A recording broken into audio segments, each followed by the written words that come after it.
Welcome, ladies and gentlemen, to FOB TV, the future of business. I'm your host, Kevin Benedict. I'm a futurist and lecturer here at TCS, and I want to welcome everyone to the program today. I'm really excited to be here in this location with our guest today. We're recording this in the University of Turku, in the School of Economics, in the Futures Research Center, Finnish Futures Research Center, which is right upstairs, right? Yes. All right. So let me stop right here and introduce our guest. Our guest today is Janna Jokela. Thanks for joining us, Janna. Thanks for inviting me. This is exciting. Yeah. So we've had the opportunity to interact with your organization in the past, and we did a series on Finnish happiness and the future of happiness. And since Finland tops the chart for eight straight years of being the happiest country on the survey anyway. Yeah. Now, every time I ask somebody from Finland about this, they're kind of embarrassed. And they're saying, I don't know that we're that happy, but I think this is what I've distilled. Yeah. You guys are content. Yeah. So you might not be giggly happy, but you're content with your life. What do you think? I think that's a good interpretation. Yes. Okay. So talk to us about, you are working on your doctorate right now. Yeah. Tell us what your paper is going to be on, or your argument. Yeah. So I'm working on a thesis on sustainability transformation from a cultural perspective. So I'm interested in human material relations. So how humans perceive their place as a part of nature, and how humans interact in their everyday life with their material surroundings, and what kind of transformation in those relations could lead to a more sustainable future. So where does circularity come into that discussion? That's a very good question, because one of my perspectives is human relations to waste. Mm-hmm. And I think waste is a good example of something that has been valued very negatively and undervalued. But now, due to circularity, the whole relationship that humans have with waste has actually been transformed. Yeah. So it's a very good example of sort of the things that I'm interested in. Oh, that's fascinating. And let me ask you this. You have a background in archaeology. Yeah. So you have this just so interesting and intriguing background. How do you see the relationship between being in future study and being an archaeologist? Talk to us about that. Yeah, I get that a lot, that it's a unique combination. But I think there are actually a lot of similarities.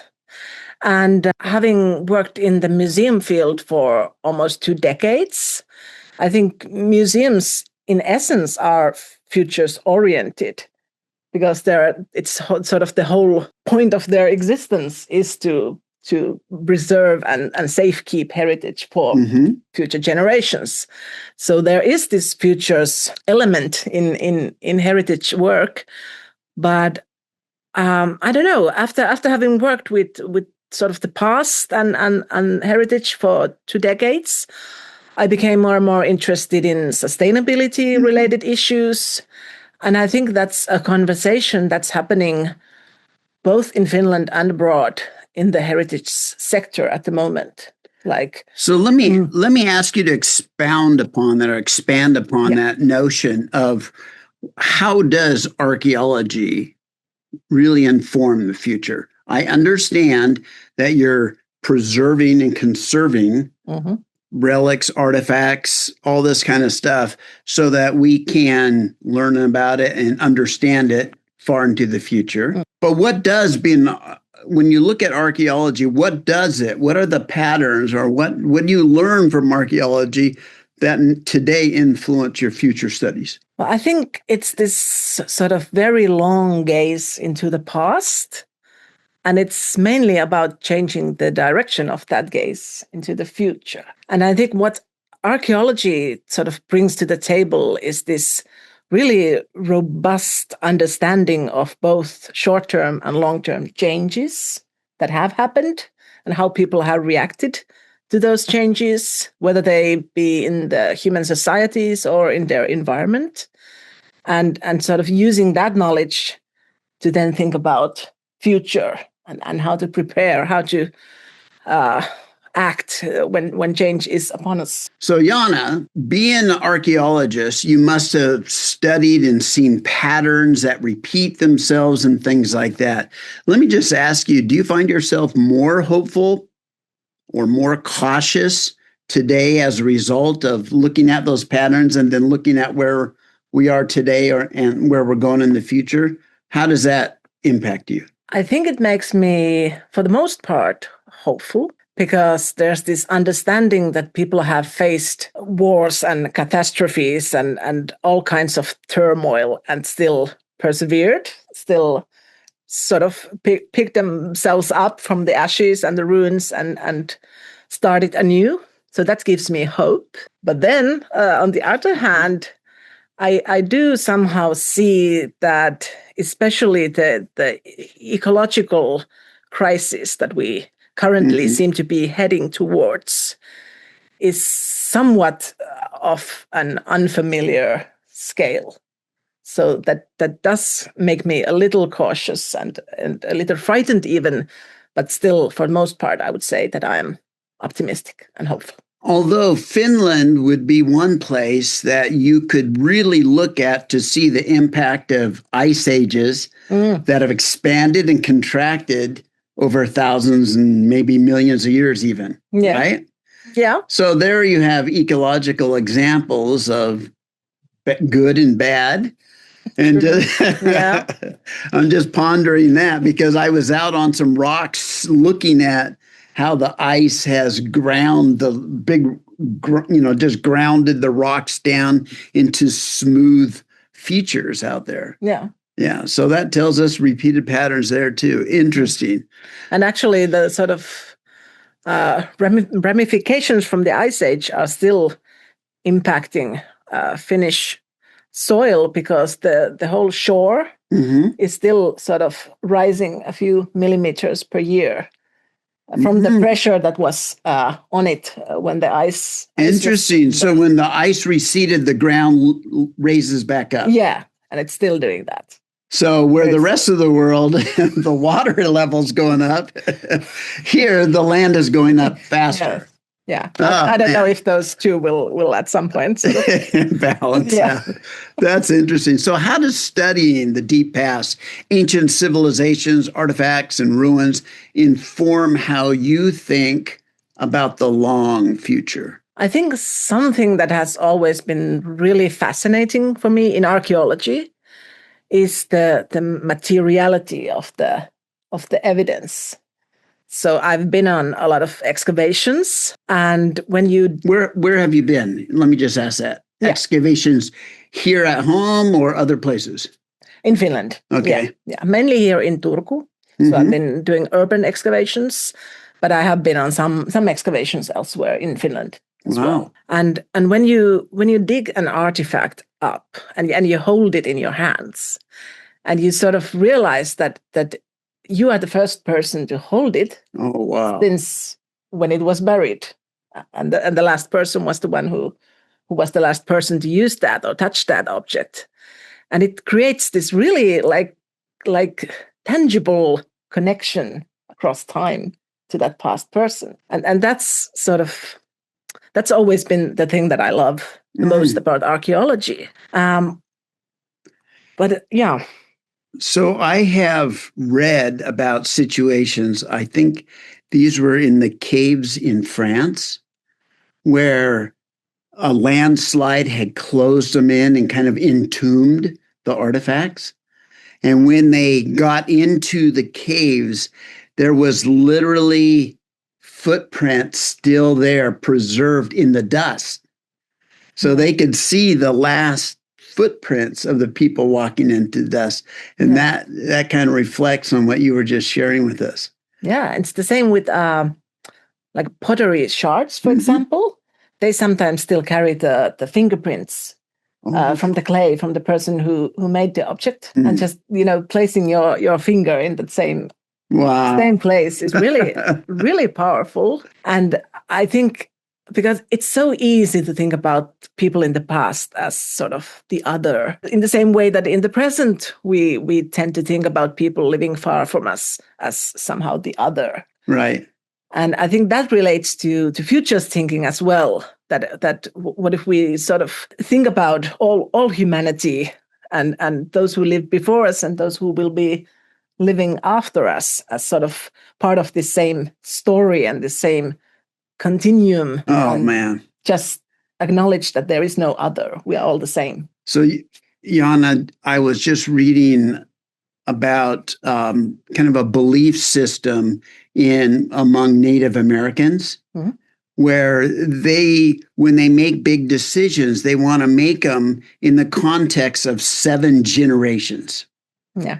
So whatever decision they come to today in tribal council needs to consider the implications of close to 150 years in the future. Is this decision today, will they believe we were wise 150 years in the future? Looking back on it, will they think we made a wise decision, or did we ingest harm into their life or project harm 150 years into the future? So I just thought that's powerful. It's called the 7th generation policy. And a matter of fact, Unilever actually has a brand of soap and detergents called 7th generation. It's kind of their green product line. Yeah. Working off of that same principle, or at least utilizing or taking advantage of what the Native Americans were saying with that 7th generation decision process. Yeah. So what are the most surprising lessons from archaeology that you think leaders and technologists or futurists consistently overlook? Something I always keep saying is that there is no one past. Just like there are multiple futures, there are multiple pasts, depending on the perceiver, or depending on who you ask, or depending on who makes the interpretations. And I think people like to sort of think about the past as these grand narratives that sort of are very logical developments that lead up to the day today. But instead, I just always come back to the sort of common humanity that we all share.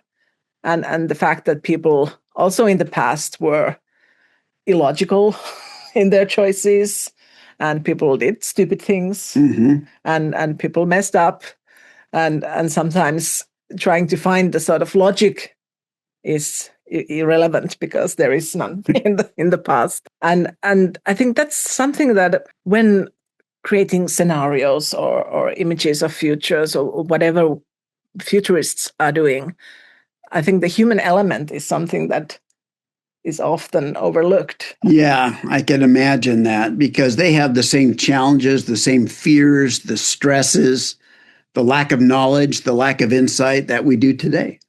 And they do stupid things in the future as well, no matter how we plan it. So let me give you a real challenging question here. Yeah.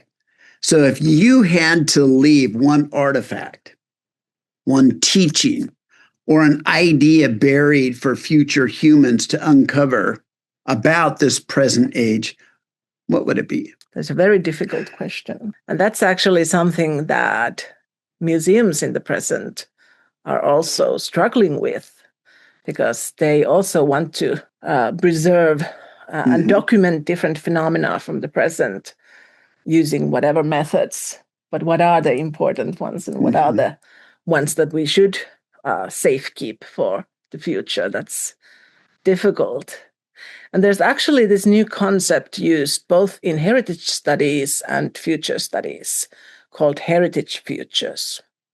And its meaning is a bit different in these two different contexts, But the way I am using it in my research is that heritage futures is ideas or actions or values that you sort of create in the present with that idea of the 7 generations in mind. So with the idea of the future generations in mind. And so maybe what I would like to safekeep is not an artifact or even any kind of physical object, because being a sustainability researcher, I'm sort of my greatest concern is that will there be a livable planet for the future humans? So maybe that, I think, should be our legacy, to change our patterns and change our behavior in a more sustainable direction. That would be the heritage that we leave behind. So when you think of past societies that you've studied, Janna, where do you find resilience that can inspire us today? I would say art and creativity. So, because even in the midst of uncertainty and turmoil and injustice, people find ways to create art, not always fine art. There are all these examples of just like doodles from ancient civilizations as well. But just people connect to each other through stories and music and all these sort of things. And I think this creativity is the greatest source of human resilience. And I think it's something that we should cherish. So kind of on a related topic here, what roles do you see myths and legends and different narratives play in sustaining past societies? And is there a role for myths today to help unify and influence us? Yeah, people love myths and legends and narratives. And as you said, it can act as a unifying element. And I think in the present, even like phenomena from popular culture can act as this unifying element that brings people together. So I think they are important. I am a bit wary because I think myths can also be harmful. How? I don't want to step on anybody's toes, but from a sustainability perspective, for example, I think this one harmful myth is this sort of never-ending trust in technology in solving ecological crises. And I think it can become harmful when it leads to sort of indifference or inaction. I don't know. No, something I think about. I can see that. You know, in the U.S., we have this myth of this kind of resilient, self-sufficient cowboy or pioneer who can, with an axe on his shoulder and a rifle in his hand and some lard in the saddle, can go off into the wilderness on his own and just conquer the world. Yeah. But when we really look at that and you look at the myth of these lone cowboys that took on the whole world, or pioneers, I should say, probably more realistically, you see that there was so many ecosystems, so many interconnections with government buying the Louisiana Purchase, the military expanding and taking over California and Texas and New Mexico and all these others. So and then making homestead acts that gave free land to people. Yeah. So you see that this whole myth of this pioneer just doing it all on their own was actually supported by all kinds of laws, rules, economic decisions and regulations and railroads and railroad land and all this stuff that when you really look at it, they weren't that self-sufficient. They could only act in those ways because of everything previously done. Yeah. If everybody was given free land, well, you could accomplish a lot, but somehow somebody has to have the land to give you freely. Yeah. Yeah, anyway, so I see that's one of those myths in the U.S. that we like, but it's not very accurate. Yeah. But it has sustained certain, parts of our society for a long time, that dream anyway. So archaeologists read the past through pottery shard, as you've already mentioned, tools, bones, artifacts that they find in different places.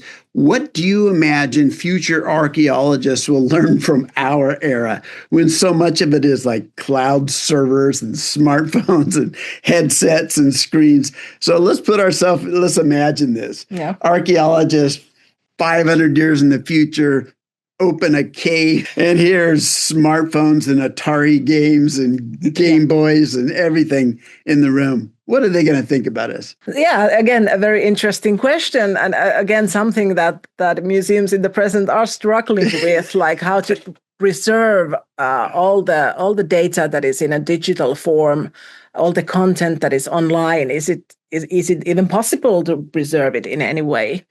And I think we already have these like floppy disks from the 90s that we can't access necessarily. And our kids don't know what they are. Yeah. So I think the archaeologists of the future would just have to take all those artifacts and sort of look at them like an archaeologist. So look at their like material composition and where the raw materials came from and then try to decipher what they were used for. And I think it's really similar to when we study the past right now, because we can, for example, find a campsite and we can find these different objects, the pottery shards, maybe some bones from a meal, maybe even the remains of the fire pit. But we can no longer know what was discussed around that fire. What kind of stories did they tell to each other? Were there heated arguments about something? So I think it's probably going to be the same for future archaeologists, that they will have the artifacts and they can make interpretations, but they can no longer access the sort of the content, the thoughts and discussions that happened using those devices. What were they thinking when they were playing Mario Brothers around the campfire? Or Angry Birds. We're here in Finland. We have to mention Angry Birds. Yeah. Or what were they doing with Skype? Another Finnish innovation. Wow. So there's this like a joke within the archaeological circles that when we find an object that we cannot identify straight away, it's always a ritual object. A ritual, that mysterious ritual. So archaeology often asks, what do people value enough to preserve? Futurists often ask, what do we value enough to actually build? How do you see those questions converging? Yeah, if I think about these grand sort of archaeological monuments like the pyramids, I think they are a form of communication because they weren't built so much for the people at that time.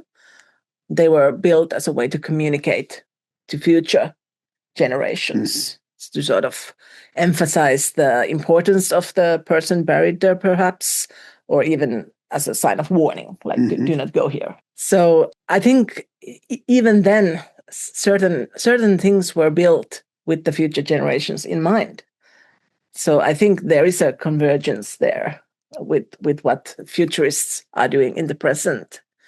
And I think, again, I come back to what you said about the 7 generations and sort of acting and planning a world that is better for the people who come after us. I think that's the role of the futurists. So on that topic, on the role of futurists, let me ask you, do you perceive the role of a futurist, Janna, to be more of a advocate for how the future should be?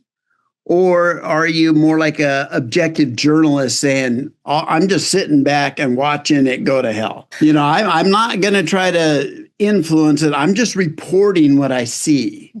So do you think the role of a futurist is to be more of an influencer, an advocate for a better future, or just an objective observer? I personally think definitely an influencer. I think the time for observation is over. Okay. And I think if I sort of look at the world around us and everything that's happening, I think there's a real lack of like positive visions for the future. Mm-hmm. There's this certain apathy and sort of indifference that's taking over people. Because if you have the tunnel vision and what you can see is only like what you have now, then it can be a real obstacle for finding the motivation to do anything about things. So I think that could be the role of the futurists, to sort of encourage people to think about futures, alternative futures, what could be possible if we just decided to do it, and acting as this sort of facilitator of these discussions about where do we actually want to go and how could we get there. You know, I've been to Finland a couple times this year, and in just reading just the most superficial amounts of history about Finland, I'm always impressed. And I had a discussion earlier this week. I'm impressed at different times in this century, in the last century, where Finland has seemed to be so wise about looking forward and saying, what do we want for our people? What quality of life do we want our kids to have and their children? And making some really hard decisions up front to support that vision. And that's always what I'm so impressed about Finland in doing, because they made some hard choices when their economy wasn't that big. They didn't have that many people, but they had a vision for where they wanted their society to go. Am I seeing that correct, or am I seeing that just from a foreigner's perspective? What's your take on that? I think you're seeing it correctly. Yeah, I think that's always been a part of the Finnish culture. And I just, from a sort of governance perspective, nowadays, even the Finnish parliament is one of the few in the world that has this committee for the future as a permanent practice. So I think that tells that the future's perspective is there even on the highest level of decision making. So yeah, I think you have it correct. Well, I appreciate it, and that always inspires me. Janna, thank you so much for joining us on the program today. No, thank you. This was a lot of fun. And everyone, thank you for joining us as well. Bye.